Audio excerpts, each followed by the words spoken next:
Oh my god. My room is so messy.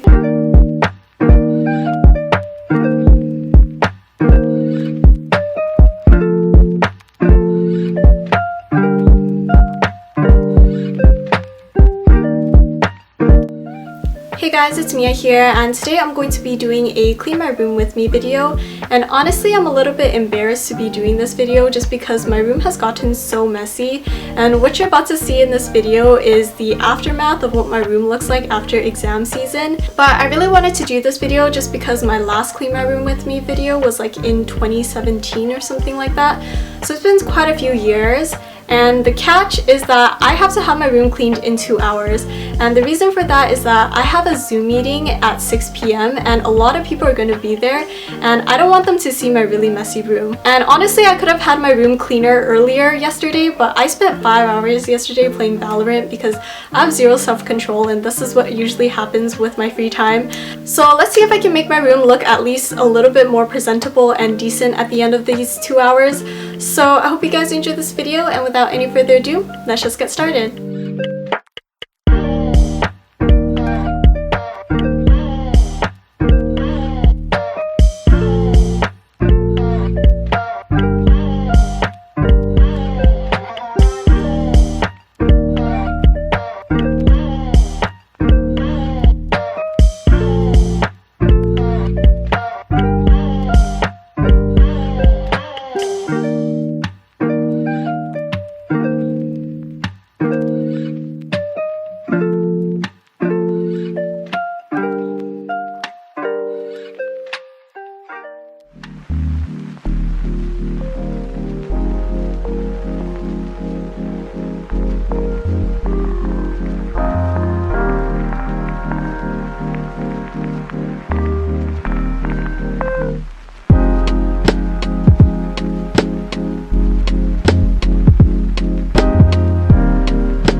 it's 5:51 and I finally finished cleaning my room, and thank God I made it on time. It took me around 2 hours and I took like 2 breaks in between, but I made it on time for my Zoom call, and I hope you guys enjoyed this video. Don't forget to leave a like and subscribe if you haven't already, and I'll talk to you guys next time. Bye guys!